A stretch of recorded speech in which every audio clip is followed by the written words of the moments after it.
Hello welcome दोस्तों, आइए कि हम देख रहे हैं आप, मैं रवि कुमार एक और फिर से नई वीडियो में हाजिर हूँ। दोस्तों आज की इस वीडियो में हम बात करने वाले हैं बैंक की भर्ती के बारे में। दोस्तों बैंक में कौन कौन सी वैकेंसीज आती हैं, कब निकाली जाती हैं और कब इनका एग्ज़ाम्स होता है और इसकी तैयारी कैसे करना चाहिए। दोस्तों सभी भर्तियों के बारे में आपको पूरी डिटेल दी जाएगी। दोस्तों सबसे पहले हम बात करते हैं 10th पास और 12th पास वालों की। दोस्तों जो लोग 10th पास किया, जिन लोगों ने 12th पास किया है, तो दोस्तों उनके लिए जो भर्ती आती है तो वो आती है चपरासी की। तो दोस्तों चपरासी की भर्ती आती है, लेकिन इसका जो टाइम पीरियड है वो फिक्स नहीं है कि मतलब कितने समय बाद आएगी, इसका कोई क्राइटेरिया नहीं है। हो सकता है 2 साल बाद आ जाए, हो सकता है 3 साल बाद आ जाए, हो सकता है 6 महीने बाद आ जाए। तो जो 10th पास भर्ती है या 12th पास भर्ती है जो बैंकों में आती है वो चपरासी की आती है और स्वीपर वगैरह की भी आती है। तो दोस्तों इस भर्ती का जो टाइम पीरियड है वो फिक्स नहीं है कि किस समय भर्ती आने वाली है। अब दोस्तों इसमें जो पेपर होता है वो बहुत सिंपल होता है। अगर आप थोड़ा पढ़ने में लगनशील हैं तो फिर आप इस एग्ज़ाम को निकाल सकते हैं। तो दोस्तों ये तो 10th पास और 12th पास वालों की बात हो गई। अब दोस्तों बात आती है कि जिन लोगों ने ग्रेजुएशन कर रखा है उनके लिए कौन सी भर्ती आती है। तो दोस्तों इसके लिए मैं आपको बताना चाहूँगा कि इसके लिए 2 भर्ती आती हैं। अगर आपने ग्रेजुएशन किया है तो आप 2 भर्ती के लिए आवेदन कर सकते हैं। एक होता है आपका क्लर्क, एक होता है पीओ। दोस्तों ये सुनने में आपको सिर्फ 2 भर्तियां लग रही हैं, लेकिन इसमें बहुत सारी वैकेंसीज आती हैं और अलग अलग डिपार्टमेंट में आती हैं। दोस्तों एसबीआई अपनी तरफ से वैकेंसी निकालता है, आईबीपीएस अपनी तरफ से वैकेंसी निकालता है, और जैसे आपका जो एलआईसी है वो अपनी वैकेंसी निकालता है, आरबीआई है वो अपनी वैकेंसी निकालता है। दोस्तों इसके लिए जो प्रोसेस है वो बहुत आसान होता है, केवल आपको ऑनलाइन फॉर्म भरना होता है और इसके लिए जो आपकी क्वालिफिकेशन है वो केवल ग्रेजुएशन होना चाहिए, मतलब आपने स्नातक की परीक्षा उत्तीर्ण की हुई हो। दोस्तों यदि आप स्नातक की परीक्षा उत्तीर्ण हैं तो आप फॉर्म भर सकते हैं।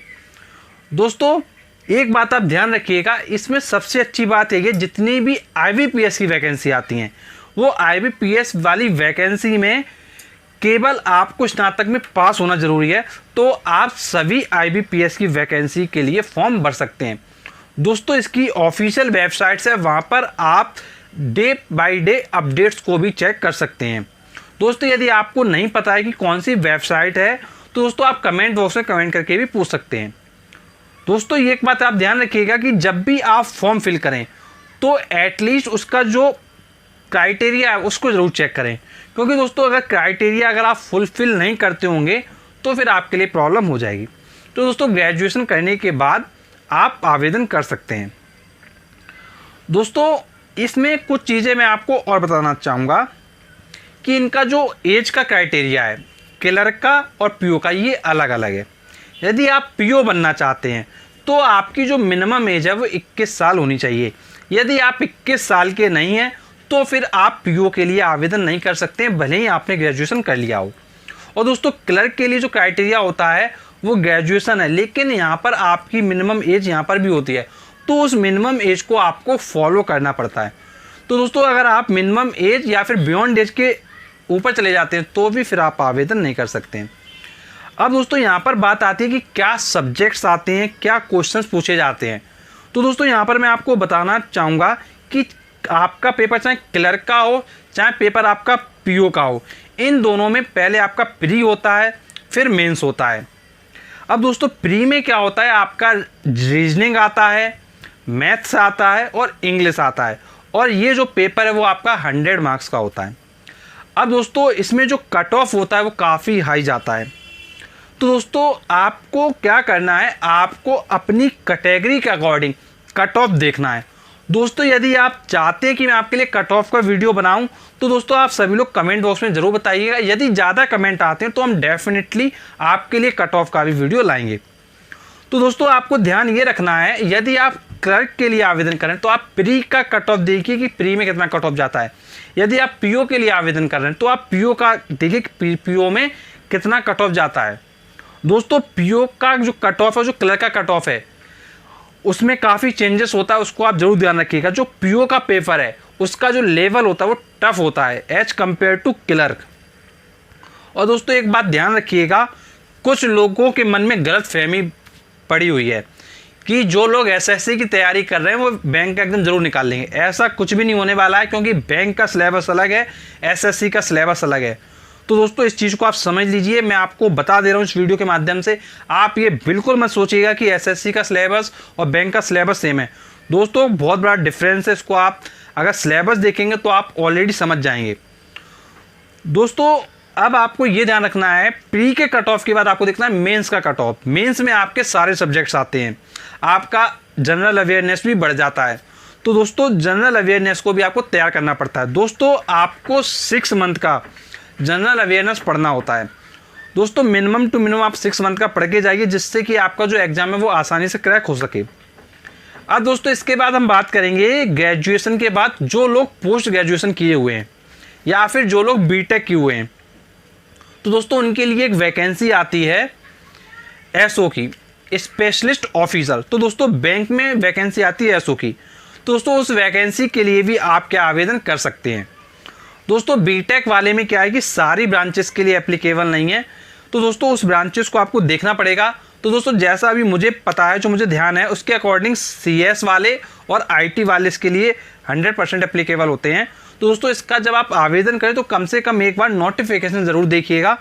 और दोस्तों जब आप पीजी वाला अप्लाई करें पीजी के लिए, तो दोस्तों उसमें नोटिफिकेशन देखिएगा और देखिएगा कि आपका जो क्राइटेरिया वो फुलफिल हो रहा है कि नहीं।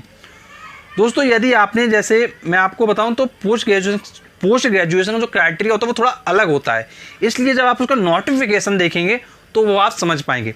अब दोस्तों आपके सबके मन में प्रश्न हो रहा होगा कि सर वैकेंसी कब आती है, ये तो आपने बताया ही नहीं। तो दोस्तों मैं आपको ज़रूर बताऊंगा और बताता हूं मैं आपको कब वैकेंसी आती है।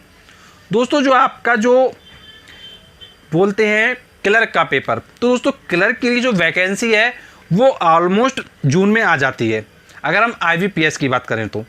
और दोस्तों जो पीओ वाली वैकेंसी है उसी के 1-2 महीने के अंदर वो भी आ जाती है। और दोस्तों इसका जो पेपर है, वो जो आपका जो क्लर्क वाला पेपर है आईबीपीएस का, वो दिसंबर में होता है, और जो आपका पीओ वाला पेपर है वो अक्टूबर के आसपास हो जाता है। और दोस्तों इसी के अकॉर्डिंग आप अपनी प्रिपरेशन करते रहिए। और जो दोस्तों जो एसबीआई क्लर्क का पेपर होता है उसमें मोस्टली देखा यह गया कि मार्च के आसपास पेपर होता है और उससे 2-3 महीने पहले नोटिफिकेशन निकाल दिया जाता है। और जो पीओ वाला पेपर है वो अप्रैल मई के आसपास होता है, उसके 2-3 महीने पहले उसका भी नोटिफिकेशन निकाल दिया जाता है। तो दोस्तों अगर आप हमारे चैनल को सब्सक्राइब कर लेते हैं, अगर आप हमसे जुड़ जाते हैं, तो दोस्तों हम आपके लिए ऐसे वीडियोस लाते रहते हैं। तो दोस्तों इसके लिए आप चैनल अगर सब्सक्राइब कर लेंगे तो जब भी हम आपके लिए नेक्स्ट वीडियो लाएंगे सबसे पहले वीडियो आपको मिल जाएगा।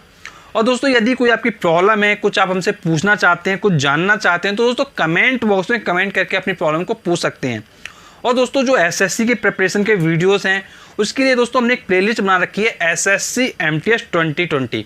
उस प्लेलिस्ट में जाके आप स्ट्रेटजी का वीडियो देख सकते हैं। दोस्तों जो स्ट्रेटजी एमटीएस के लिए बताई हुई है वही सेम टू सेम उसी तरीके की स्ट्रेटजी आपको सीजीएल के लिए, सीएचएसएल के लिए बनानी है। दोस्तों इसके लिए ऐसा नहीं है कि मतलब बहुत सारे वीडियो आपको हम फालतू में प्रोवाइड कर दें। तो दोस्तों जो स्ट्रेटजी का पैटर्न होता है वो ऑलमोस्ट सेम ही होता है। अगर दोस्तों आप उस वीडियो को देख लेते हैं तो आप डेफिनेटली समझ जाएंगे कि कैसे आपको तैयारी करना है। और दोस्तों हम आपको डिस्क्रिप्शन बॉक्स में कुछ लिंक प्रोवाइड कर देंगे जिन पर क्लिक करके आप समझ सकते हैं स्ट्रेटजी कैसे आपको एग्जाम को क्रैक करना है। दोस्तों अपनी प्रॉब्लम को पूछने के लिए कमेंट बॉक्स में कमेंट कर दीजिए, हम उसका आपको बहुत जल्द रिप्लाई कर देंगे।